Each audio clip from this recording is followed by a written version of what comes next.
so this is going to be, it'll be 4 sessions of 1 hour a pop.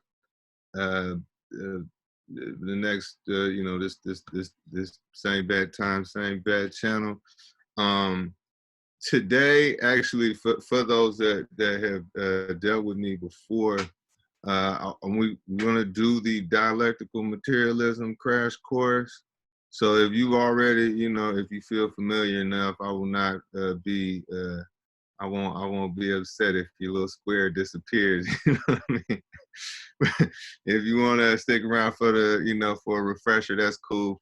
But I want to ground this whole, I want to ground this study in the dialectical materialism, just for 2 main reasons. The first is that you should never take my word for anything. Dialectical materialism is a tool of social analysis to help you get to the bottom of the situation yourself. And 2, through the lens of dialectical materialism, we can start building a kind of a common vocabulary for us to analyze some of these phenomena we're about to look at. Also, highly encourage between now and next week, highly encourage you to look through the study itself, and I'll put it in the chat. So we have the curriculum. But the curriculum is based on this study that is crucial. Operation Ghetto Storm.org. So between now and next week, take a look at that study. It's not just the statistics, but also brilliant and succinct analysis. If you have questions, please just drop them in the chat, and we'll do it like that and take it from there. So what is dialectical materialism as a lens of social analysis? We'll break it in. We'll cut it in half and get to the bottom of it. So we have dialectical materialism. Why is this thing saying that dialectical is not a word? It is a word. Okay. Boom. So let's start with dialectical. So a dialectical relationship is a relationship between 2 things that are in conflict with each other.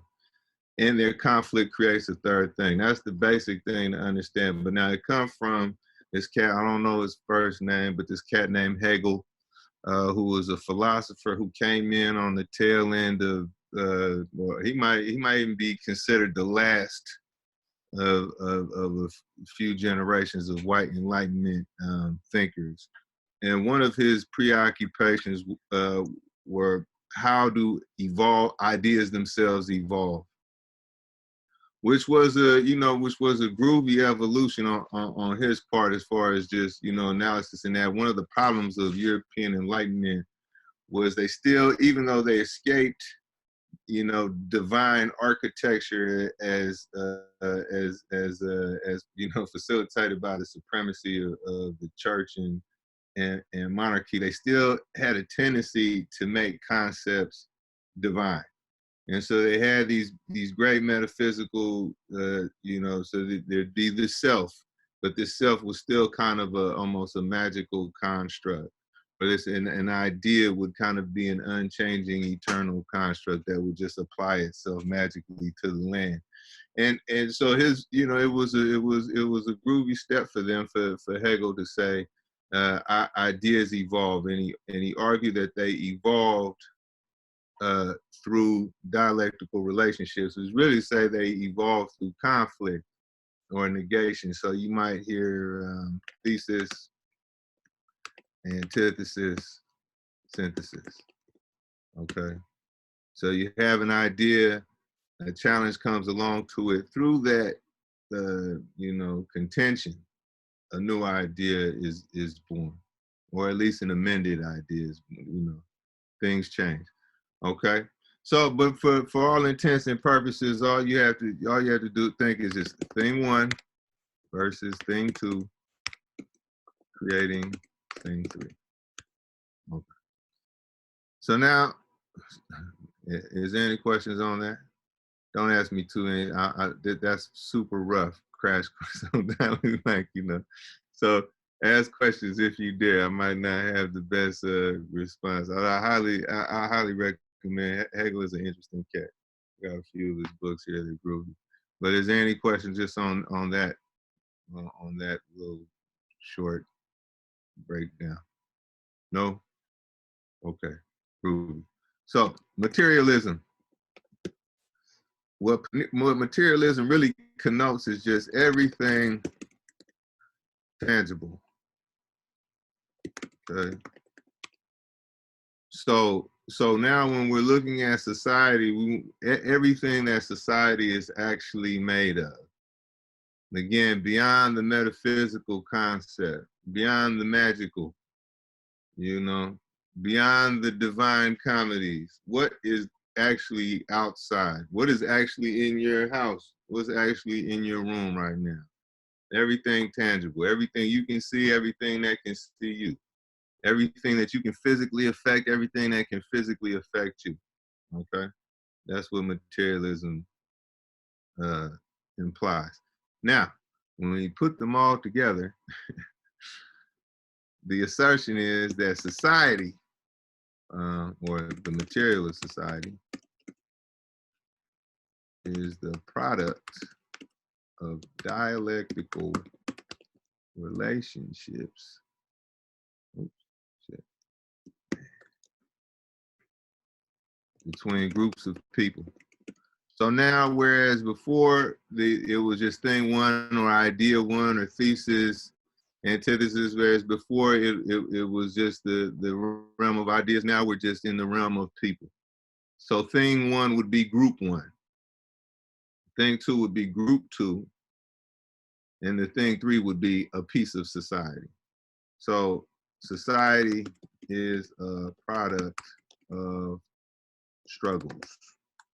It really struggles for power. Okay. So that if you look at, so in a sense, you know, with the material, what this material is our tools of power. Okay, and then if you look at any piece of society, you can see a struggle for power in there. You can see somebody gaining power. You can see somebody losing power in everything. Okay, in everything that society is made of.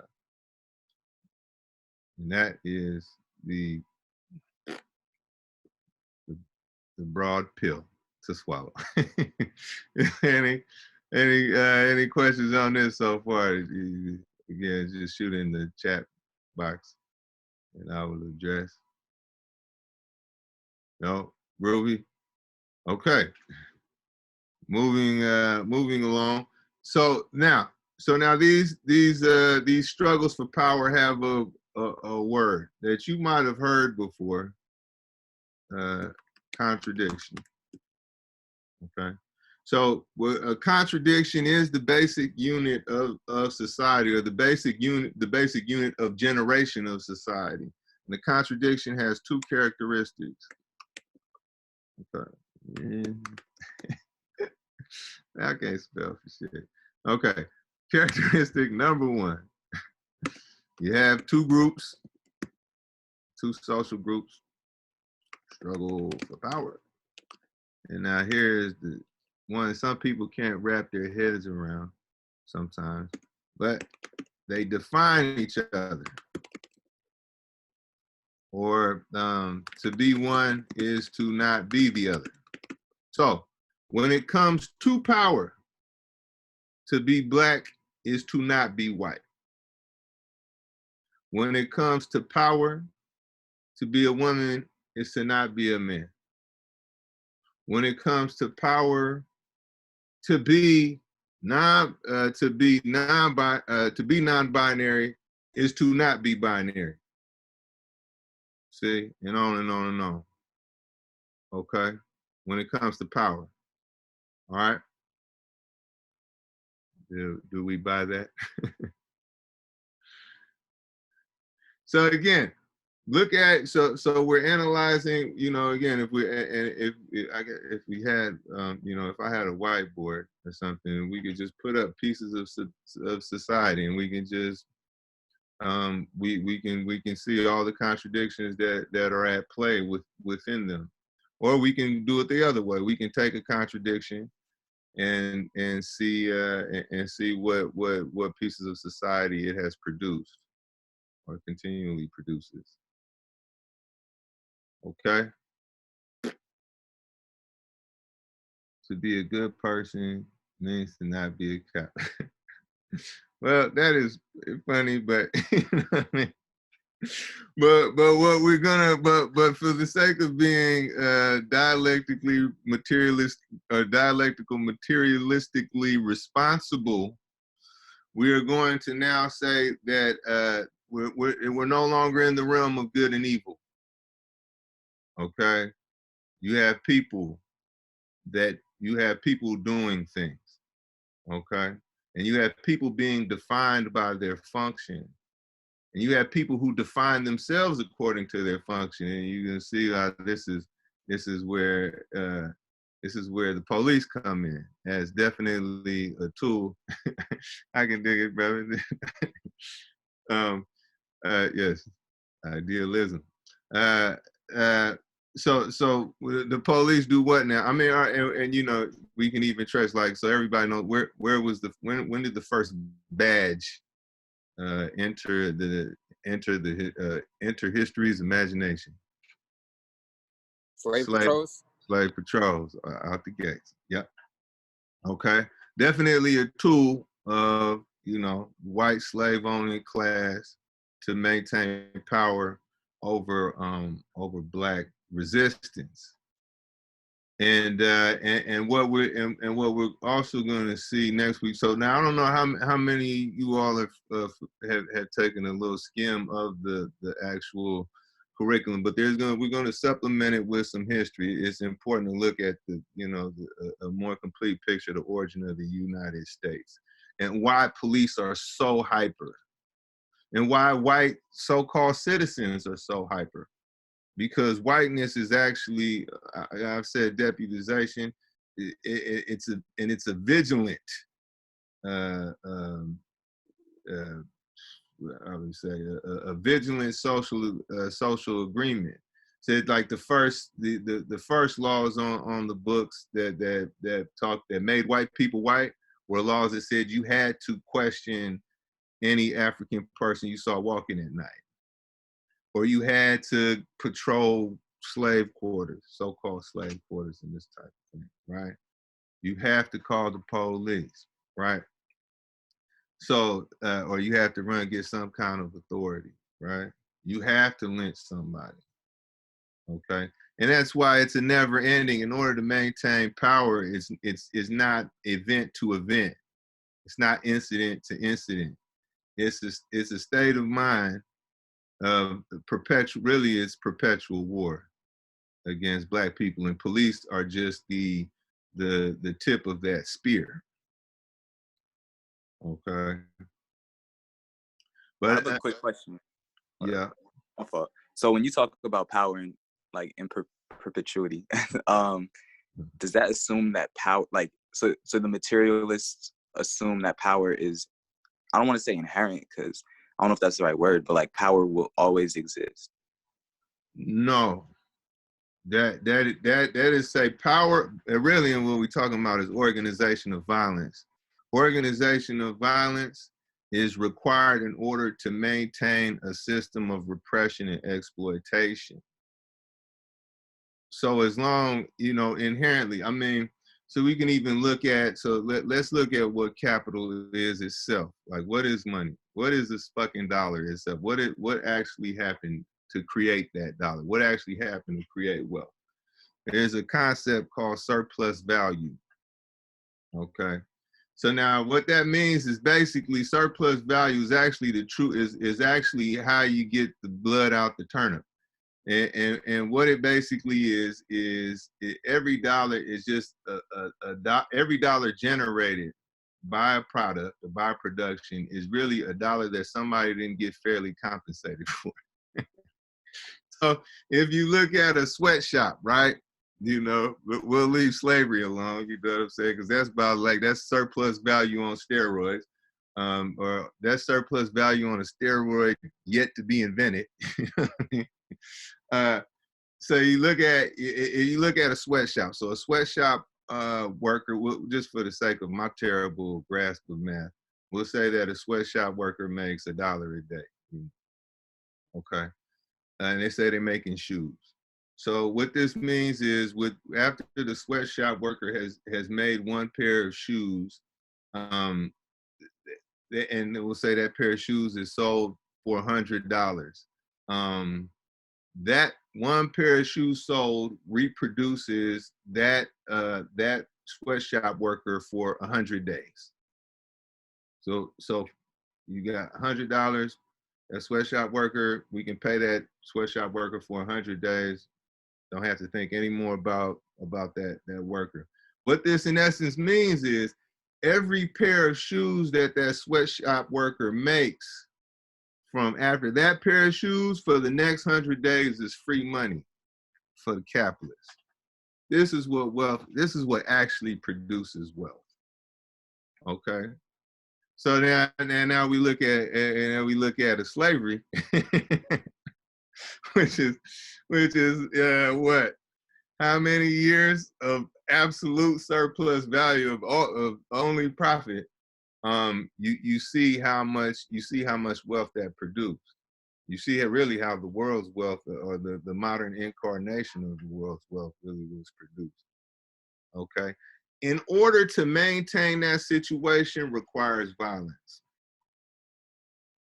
And not just violence, highly organized, monopolized, and made culture. Okay. And what we're going to see in the origin of the United States, basically the Western Hemisphere, is really the story of slave revolt. And a lot of these founding fathers really were Caribbean. They weren't, we know they weren't Puritan refugees. You know what I'm saying?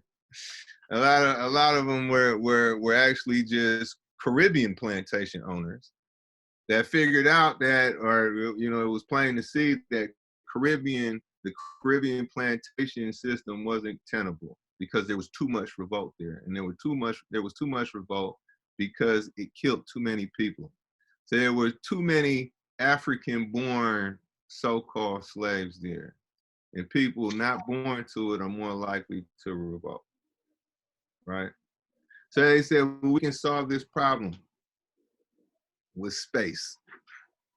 We can take these operations out of the islands, bring them up to the so-called mainland, and create infrastructure that will make repressing slave rebellions easier. But guess what? You got to add along with the space. You add a whole shit ton of white people to serve as a buffer, right? Okay. But who speaks about this way better than me? Like, I can't even take credit. Gerald Horne, and what we'll go through next week, I'll pull some stuff from Gerald Horne's Horne, Gerald with a G, the Counter Revolution of 1776. Okay. So what we have to understand is what's the true so that we have these narratives projected, and these narratives that are good for keeping people from coming to terms with the fact that they live in a contradiction. As in, whiteness is a privilege. So if we all just got our hands on more stuff, we'd be okay, or that's the goal. Or we can see that this thing is really just slave operation revolt, to the point where even the layout of a lot of southern cities, like infrastructurally, they're built to make slave revolts more slave revolts easier to squash, or even and even in a greater if you notice how the newer additions to cities in the United States, period, and you could argue this goes for this goes for the for potential white revolt or white proletariat revolt. Cities became more and more grid-like. Why? Because those are easier to confine. Okay, it's easier to box off grid as opposed to these kind of like twisty, turny, back alley old world cities that were really conducive to urban guerrilla warfare. So you have a grid, we can wall you off, and we can just go in and get you. That's what they look. They really is just as easy as going into a cell. This is just like how they would go get you out of a cell and go get you out of a building. Lock you off, or what they call it, kettle you. That goes for both violent revolt and peaceful. Okay. All right. So where was I? But I said that to say function. All right. So as long as there is a class of people that require this kind of insane exploitation, they require insane repression. Okay. And so as long as that's the case, then yes, there will be social organization of violence, again, of which the police are the main, are not the main agent, but actually probably the main agent, the main operative, or as Frantz Fanon said, the chief spokesperson for the oppressor. The soldier is the chief spokesperson. And you have a cat like Lenin who argued that a government itself is really just a system of police. Police and prisons, armies and prisons. That's what a government is. And those who the administration of police and prisons. Okay. All right. So so contradictions, struggles for power, create pieces of society. They also create more contradictions. Okay. So, and what's interesting is even the ruling class itself exists in contradiction. For example,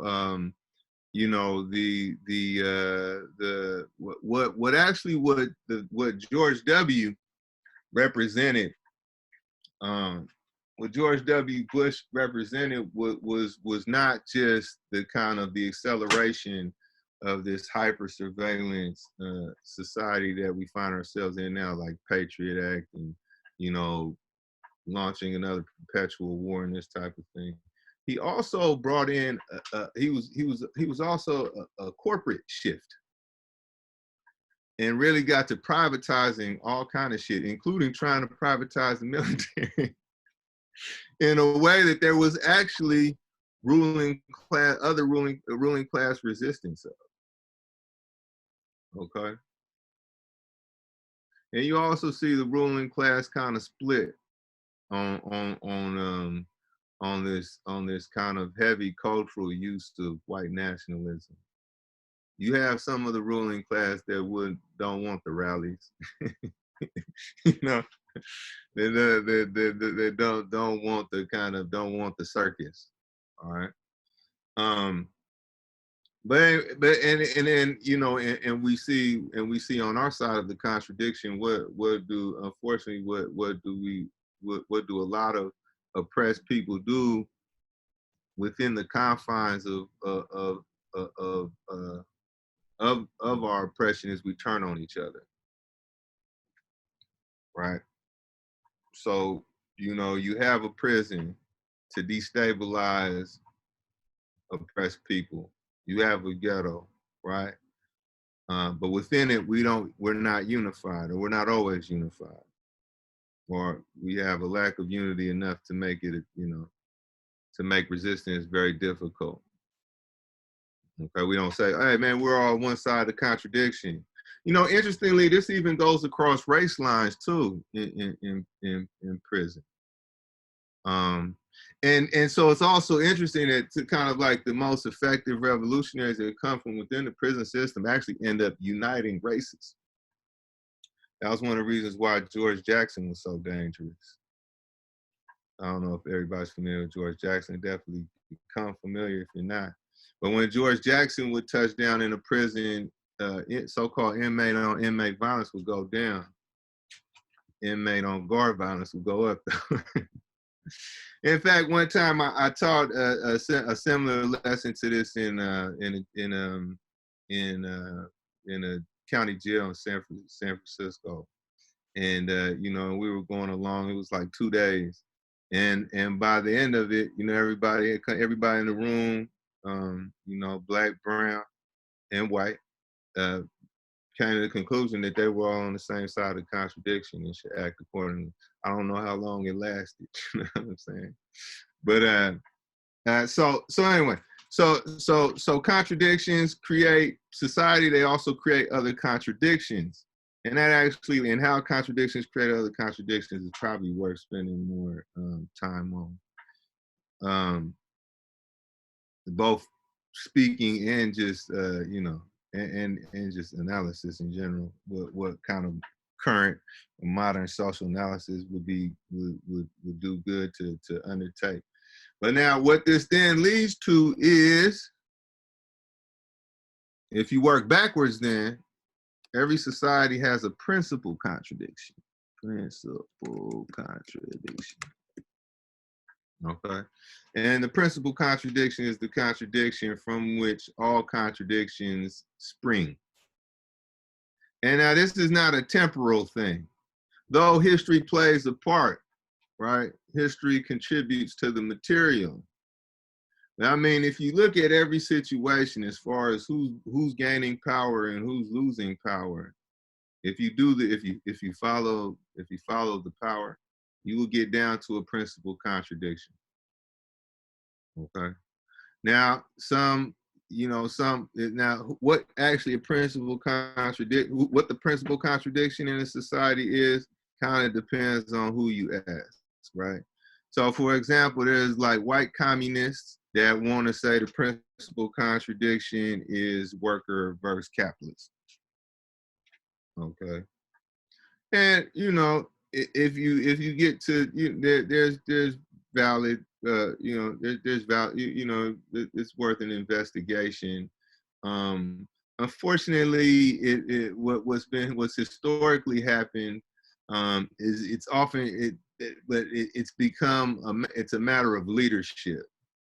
So often when you hear that, oh no, the principal contradiction of the United States is worker versus capitalist, is usually a white communist party that wants to be a vanguard, wants to lead, wants to be the leaders of the revolution, and also historically, even more tragically, actually, certain white communist formations and structures had even gone on to declare that revolutions in so-called third world places were not revolutions. Okay. So that's in there. It's loaded. Some argue in the United States that the principal contradiction is white and non-white. Okay. But for the sake of time, or this is something we can return to, and I think we'll get to the bottom of.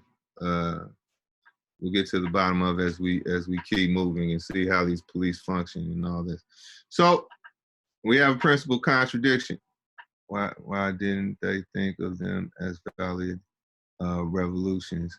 They didn't think of them as valid revolutions because they were not led by a white working class.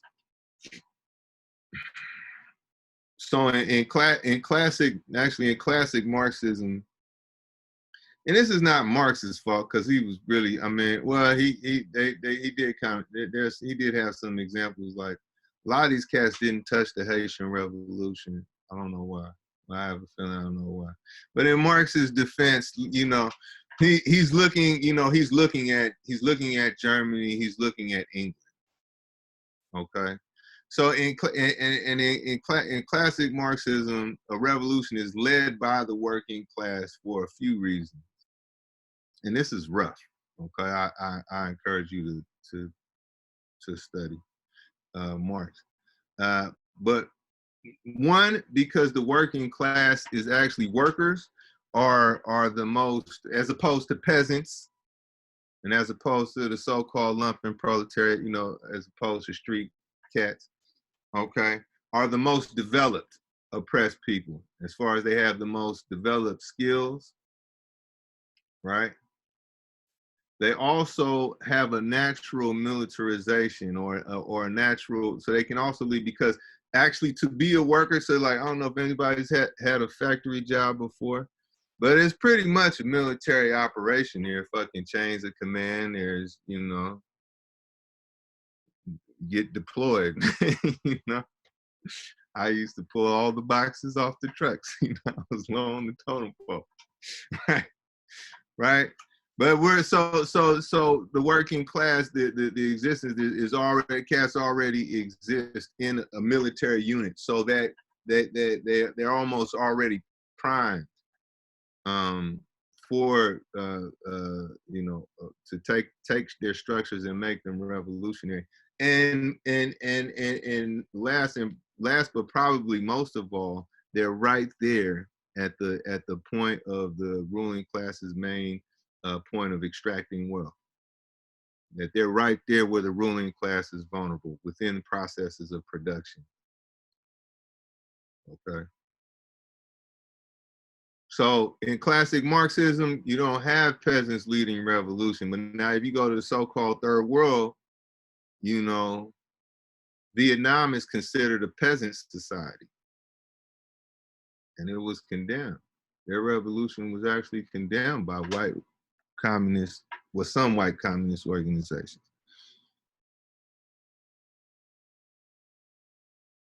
Right? That, you know, and even an interesting story. So Amilcar Cabral was, I don't know, everybody familiar, really everybody need to read Amilcar Cabral, Unity and Struggle. But Amilcar Cabral was trained, right? So he was an agricultural engineer. So if you read between the lines, super smart, and must have had a highly organized brain, mind. So he gets trained in classic Marxism, right? And he comes back, and sticking to the playbook, the first thing he tries to do is organize a strike. And that strike was wildly unsuccessful. It got put down violently, and it had no cultural impact on oppressed people, right? So he said, you know what, we have to deal with our reality as it actually exists, and we got to go organize so-called peasants into a people's army. And he successfully did it.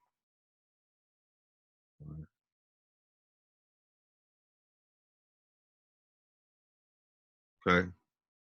So, but again, I think these are all threads that we will return to. Okay. So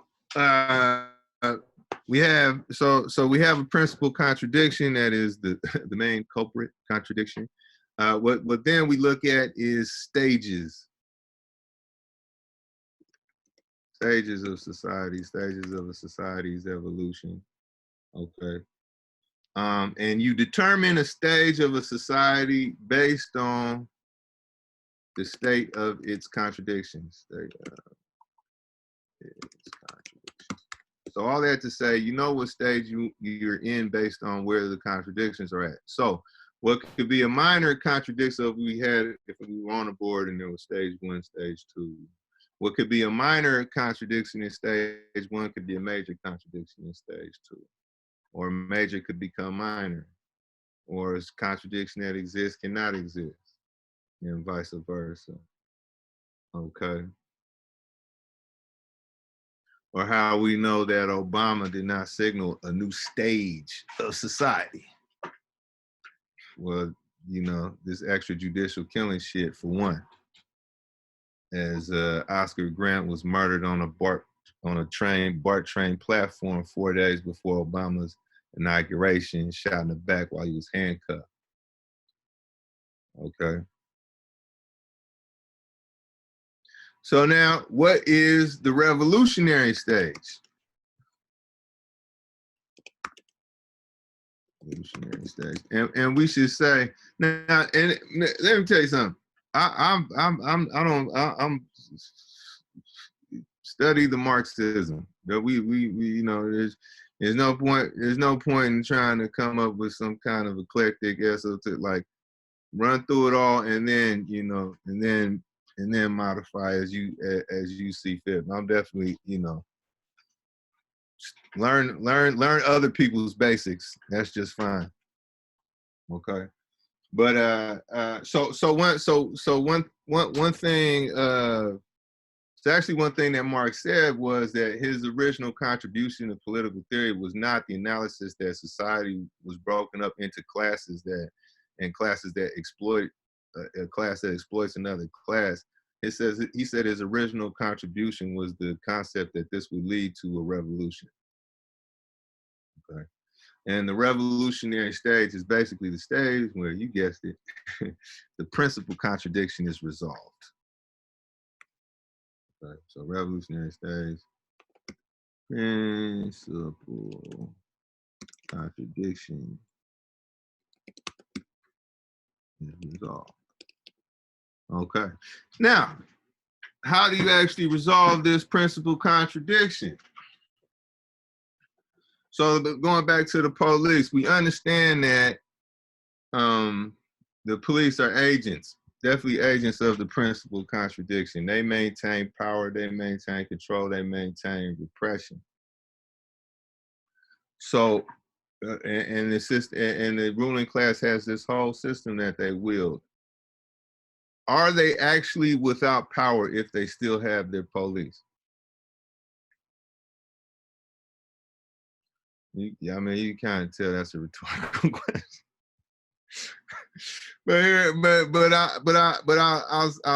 I'll say this. Therefore, you know, at the very least, what we can understand is that when we're trying to figure out what to do, so you know, the second necessity of dialectical analysis, or having a sharp lens of social analysis, period, is not just to analyze society, but to analyze our course of action. And what kind of what reformism? Well, one thing, among other things, what reformism is actually why reformism doesn't work, or is even used in a derogatory light sometimes, is because it doesn't address the principal contradiction, or even more principal contradictions. Okay, so when we're looking at a situation, we want to analyze it completely.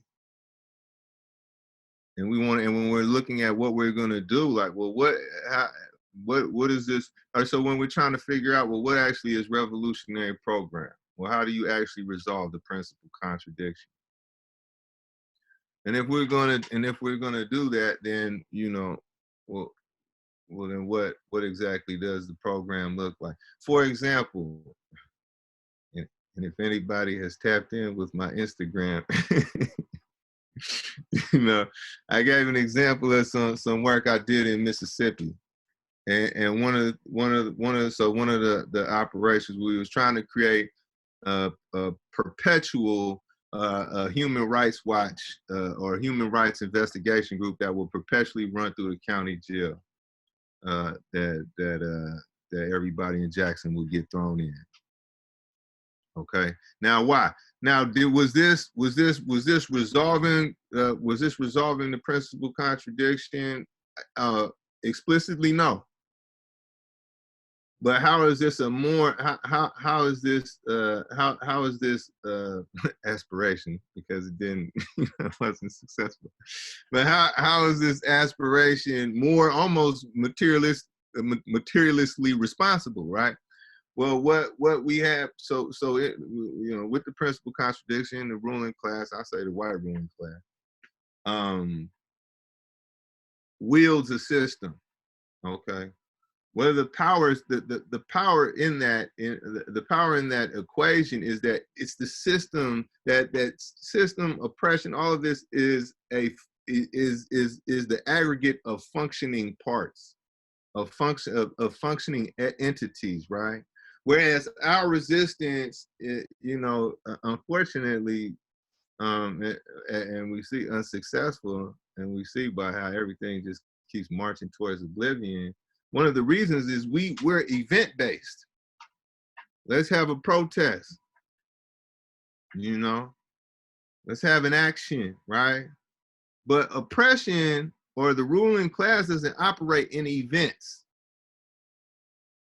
They don't operate, they're not made of events. They're not made of actions. They're not made of performances. They're made of an apparatus or a whole gang of, would it be apparati or apparatuses, right? They perpetually do things. So what does the human rights group would be is it would be an apparatus to get people, get people in tune with actually a regular function. All right, and that's crucial to building consciousness, because as long as we think we can resolve our problems with a performance, we in trouble. So it's a good scaffolding. It's a good scaffolding operation as far as scaffolding consciousness, the scaffolding of people's ability to actually resist, to truly resist and put up real fights. Okay. All right. So we have the principal contradiction, which so you know what you can say, what you can then argue is that communism is not an alternative to capitalism. It's actually the next stage of capitalism.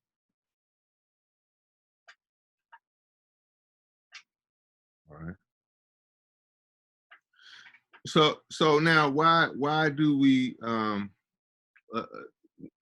so we have dialectical materialism to so we can get a handle, so that we can get a handle on, get a more specific handle on what's going on.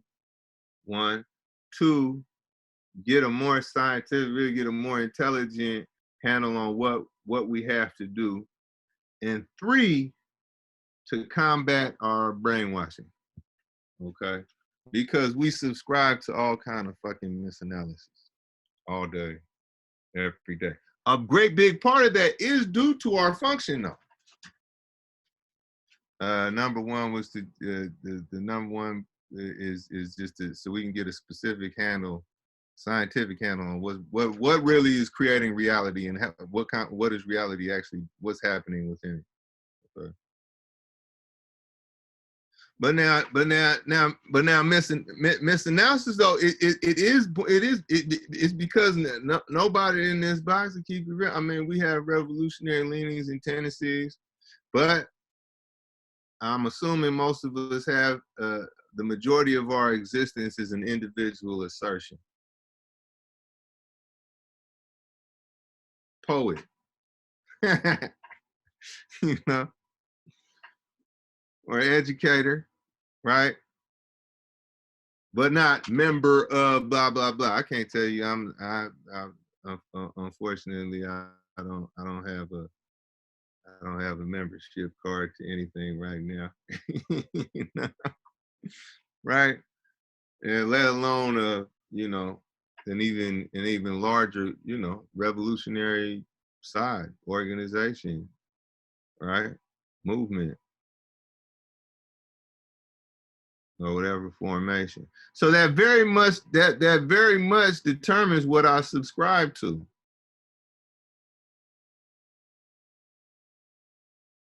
And what ideology I use to rationalize. And that's especially dangerous for us, because none of us, you know, raise your hand if you're ready to go to the Star Trek stage of society. You know, I'm ready to just ride around on the rocket ship, you know. I could do without all this imperialism, you know. So you know, but yet the output of my life is not necessarily it doesn't necessarily address principal contradiction. If I was to just be a poet, as groovy a poet as I can be.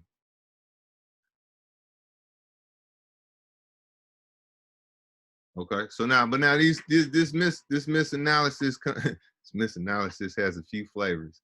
One is one-sided analysis, and that's when you only look at one side of the contradiction, both in analysis and in solution. Okay, so instead of, you know, and man, you know, we saw this all in the 80s and 90s. Really, the pathologizing of people. They don't. All their fathers are absent in prison. All of everybody else is on drugs, you know. Hopelessness descends on the ghetto. And what's interesting is it's even like, and it can even be a paternalistic, like somebody can even, you can even, my oppression can even warm somebody's heart. Right? But when you're looking at the social situation, if you're only analyzing my side of the contradiction and not the other side, then you're not going to get to any real scientific conclusions. Okay. Short-sighted analysis. It's when you say that when you come to a conclusion that really a site of battle is a more principal contradiction than what it actually is. So we see that, like, so the Black electoral existence does not address the principal contradiction. Or any non-white electoral existence has done nothing. Nothing. In fact, some even argue even done worse, you know, as we look at like what kind of energy did Obama actually deflate? What kind of misanalysis did he, like what kind of book? I mean, people felt good about that, and fucking, you know, let me get back to my individual existence, right? When we know what the fuck, who was the deporter in chief? Obama. The study, the study that, and again, please, you know, so we're going to do the curriculum or an even strengthened version of the curriculum, but please look through the study. All of that is through the Obama years. Okay. Which is not even to necessarily to personally indict him. A cop is a cop. but what we see though is there are forces, there are bigger, reality is not produced by the president when you have a ruling class. Okay. Well, I hate to break it to y'all. Bernie, you could argue that Bernie is short-sighted analysis as well. Okay. All right. What else? Metaphysical analysis. And metaphysical analysis is might be the most insidious. And that is when we say there's a magical concept that just applies itself. That just applies itself to human locations. Okay. Shit.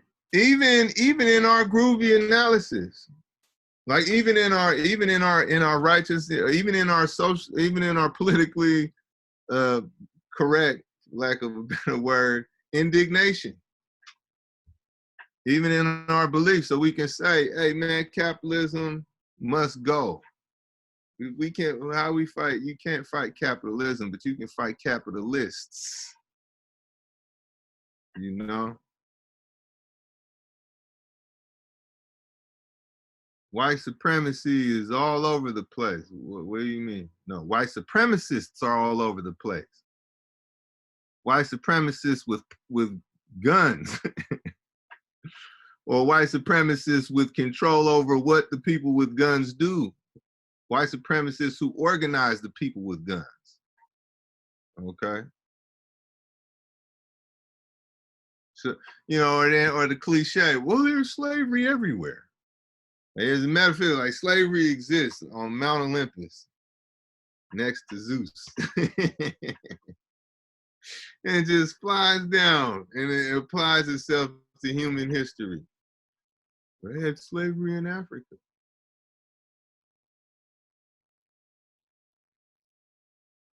Right? All over the place. No disrespect to anybody's beliefs. Some people are just evil. Evil. God, devil, you know.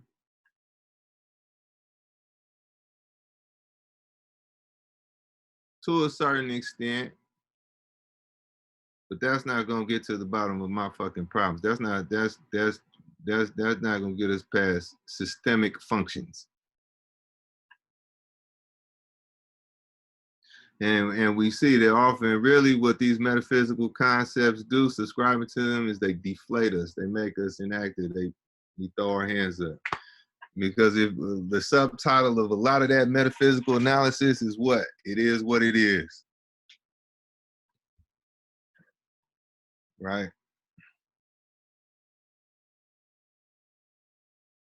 So, you know, again, you know, so even if you look at well, I did skip over something that will be nailed perfectly in right now. So there's also what's known as the external condition or external conditions, which is, you know, there are changes in environmental realities. There are changes in productive force, you know, just what human beings are capable of. And those changes, and probably more if I was given more thought. And these changes change the way contradictions play out. So the common misconception was that, well, there's more revolt in the Caribbean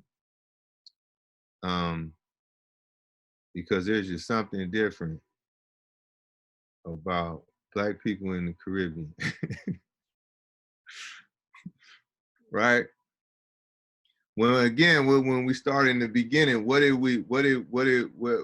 the United States was founded mainly by white slave owning white planter class in the Caribbean that had these operations in which there were too many African-born so-called slaves, and they outnumbered white people severely because it was more economic operation.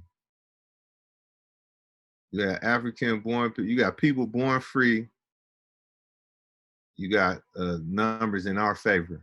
We revolt. Okay. When you look at what happened in the Carolinas in the 1820s, I think capped off by Nat Turner in 1831, you saw all of these major conspiracies and outbreaks of revolt, because external conditions changed the state of the contradictions. In the early 1800s, cotton becomes king. They're not growing cotton in the Carolinas, they're growing tobacco. So as the deep, was known as the deep South, starts booming, the coastal South starts going into recession. White people start leaving. The numbers get better in our favor and we start revolting. But if we were to be all metaphysical about, you know, if we weren't to look at the fucking material, if we weren't to look more scientifically at what's going on, we'd be like, oh yeah. So therefore, so-called African Americans, don't ever call me no African American. so-called African Americans, they're just less likely to revolt. Maybe they were happier. I don't know. You know what I mean? And we go back to inactivity. We go back to fucking, you know, we go back to a divine architecture. Okay. And we go away from lessons that actually teach us what to, you know. I mean, and then you can also now look at the modern city as well. The ruling class always resolves its problem. They always look for space first. If they can help, if they can save bullets by moving people around, they'll move you. Okay. What happened, speaking of so-called African Americans, though, we must not have been too docile, because what did we start doing in the 60s? We set every fucking city on fire. Right? Okay. And the militancy was not just growing in daring, it was also growing in internationalism. So now it was, you know, or the famous slogan, you know, we'll destroy them, they'll destroy them from the outside, we'll destroy them from the inside. So, you know, the revolutionaries of the third world will destroy US imperialism from the outside, we'll destroy it from the inside. Okay? And you would have a situation where, you know, like revolutionaries were coming together and meeting from all over. This is also why you can't have a liberated territory. That's why you can't have a Cuba. Even if Cuba does not pose a significant military threat to the United States in any shape, form, or fashion. But you can't have liberated territory. You can't have a place where revolutionaries meet. You can't have a place where a revolutionary example is the reality, is institutionalized. You can't have a place where everybody gets taught how to read, mandatory. You can't have a Venezuela. You can't have a Vietnam. You can't have a place where they just kick white people out, kick out colonizers. You can't have a place where they just kick the French out, where some third world cats just kicked out the whole first world military. You just can't have that.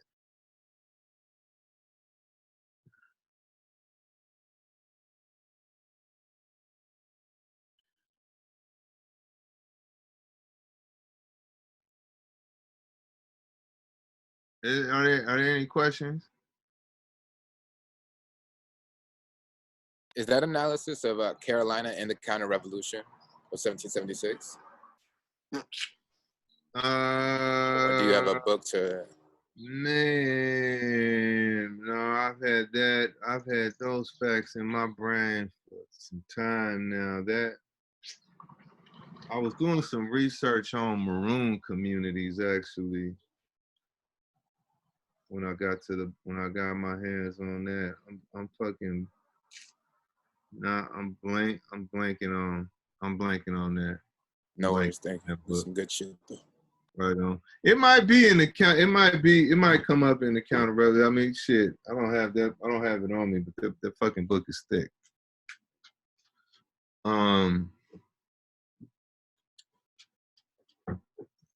I want to say there's actually a good book on. I think there was actually a good book on Nat Turner that might have spoke to it. I mean, there's a good book on slave revolts in the so-called United States. But that's research I did a while ago.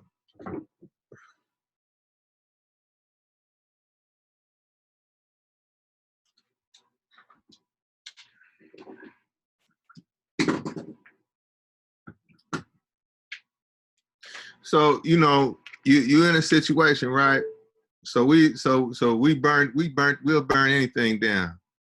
Our ties are growing. You know, shit. You also have the rise of what? Radical. You have the rise of radical non-black groups as well, and that are all taking their cues from this kind of internationalist perspective, right?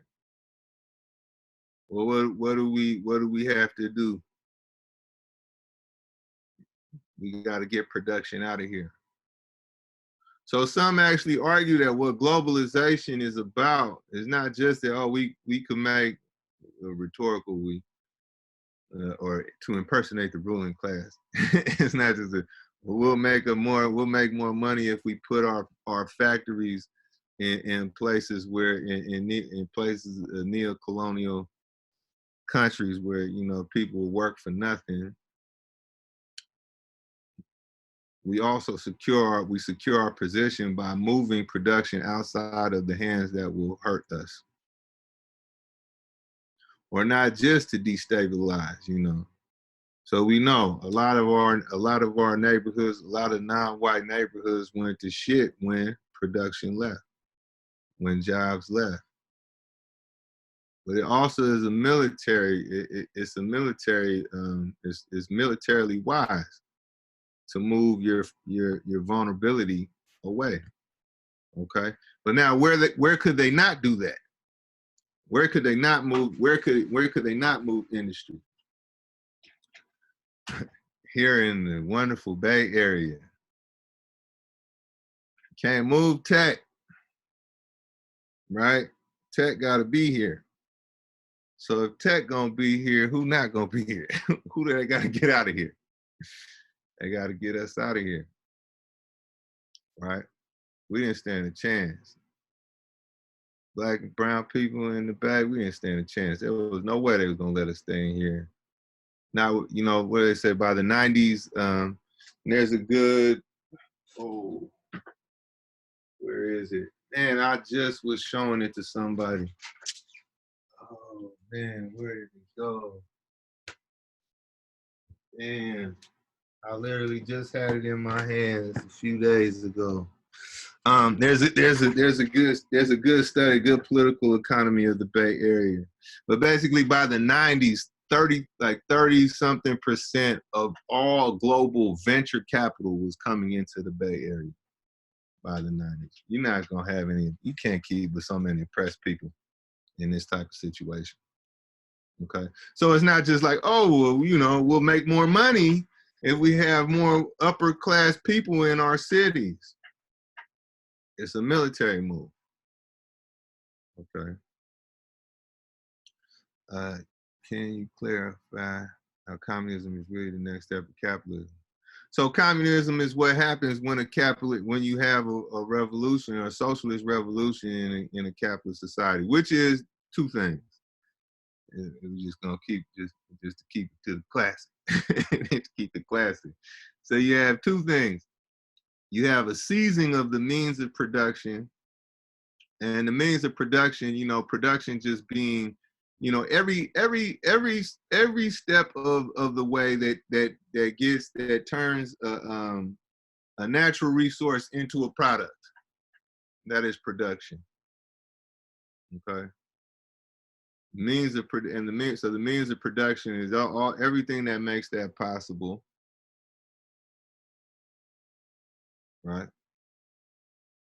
So now it's in the ruling class hands. Now what you have in a socialist revolution is you have the people seize that, and you know they seize it through nationalizing. So they seize the government, and then nationalize all processes of production. So now all production belongs to the state, which is supposed to be an expression of the people's true will, or it was supposed to be the expression of an entity that facilitates the guaranteed human rights.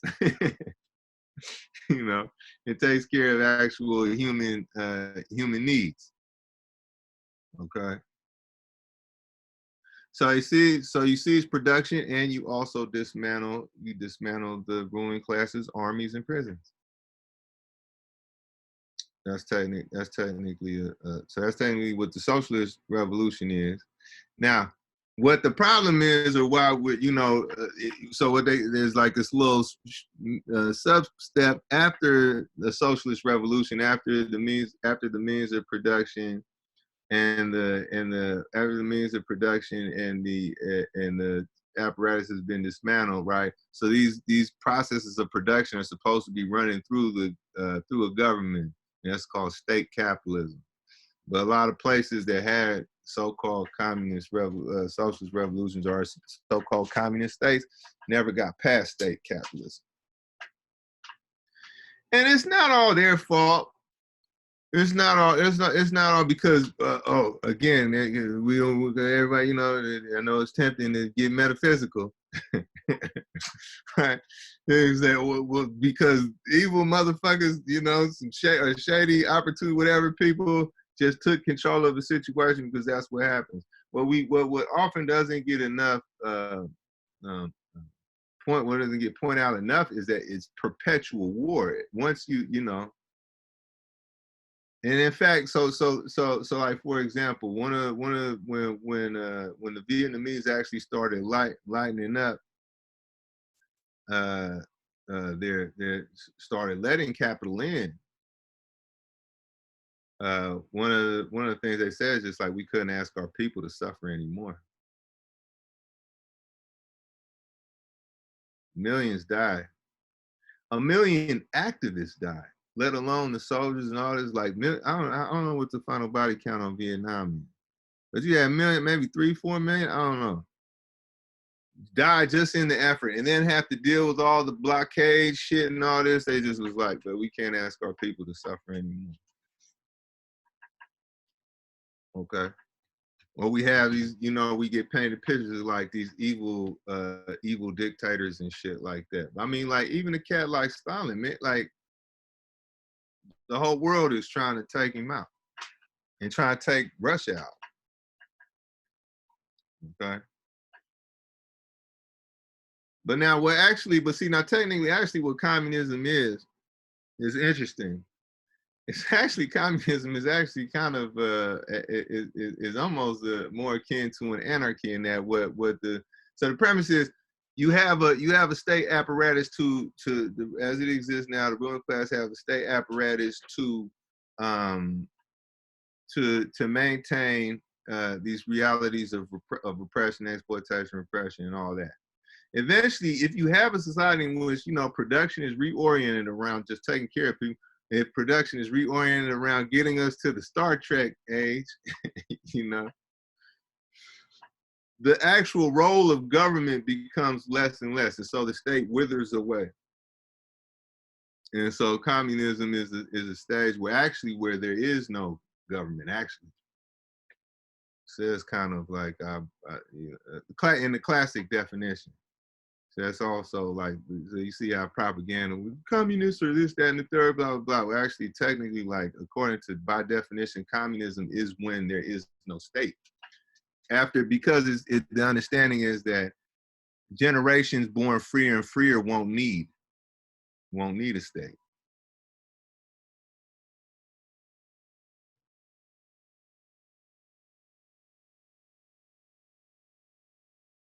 Right.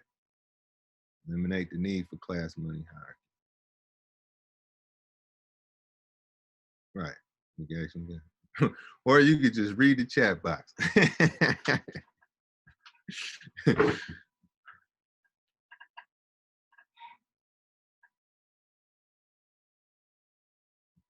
Any other questions? Oh, wait. Are you saying is online?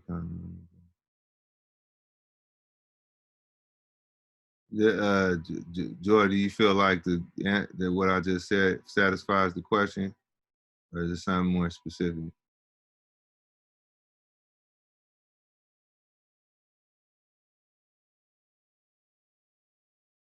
Okay, groovy. Okay, how you think life looks like without a state? Well,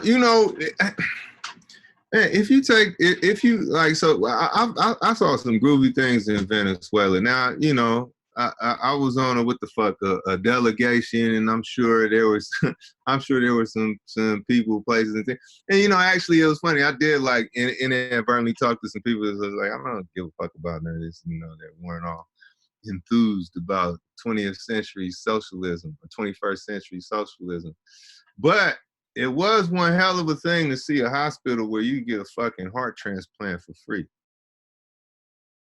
It was a hell of a thing to see, to go to a grocery store and people paying 20 cents on the dollar for groceries.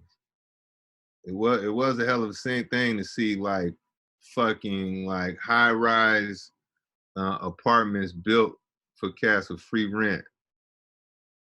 It was a hell of all they had to pay was the light bill. It was a hell of a thing to see, to go into a government office and see like 8 people in a cubicle, because after some massive landslides that made all these people homeless, some government buildings got emptied and converted into housing. And so government employees were like, they just put them, like, sorry, y'all, gonna have to give up that cubicle. That was something. Or free transportation.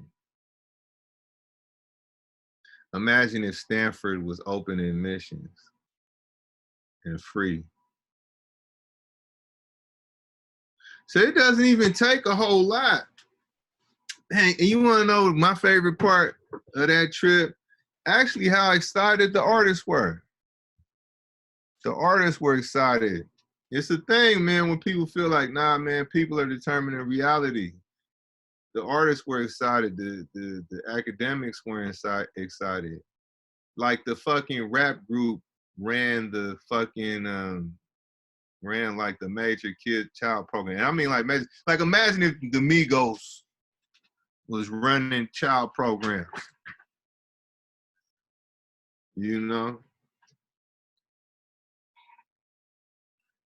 Or the fucking, like, the school teacher was like the commune representative. So like the commune system, basically what they try to do is put together, start building local self-determination governance through public works. So they had this commune system. It was supposed to be like, government from the bottom up. They oriented it around public works. So you guys take care of this shit yourselves. Okay. And they had this, so it'd be like, the committee that was made of whatever, this block, a couple blocks, and it would feed into this council that would be bring all the, then it'd be like the commune. And like the fucking main representative was like this fucking like elementary school teacher. She was super deep. One thing that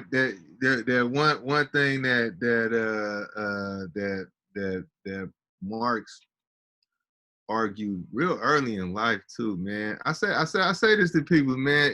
They one of the reasons how they kind of turn us off, man. They give us this picture of Marx as like this old grumpy looking motherfucker who's about to die of poverty and shit. But he was like 30 years old when he wrote the Communist Manifesto. And some of his earliest writings where he brilliantly lays out a lot of the like fucking psychological problems. It's like fucking 26. He's like 26, 27 years old.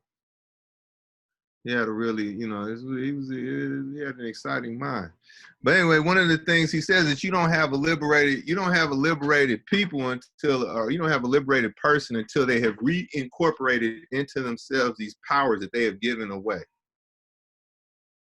So if you want to look at like, well, what does the society look like? It's when the powers come back, are back in our hand. Powers that determine our the various facets of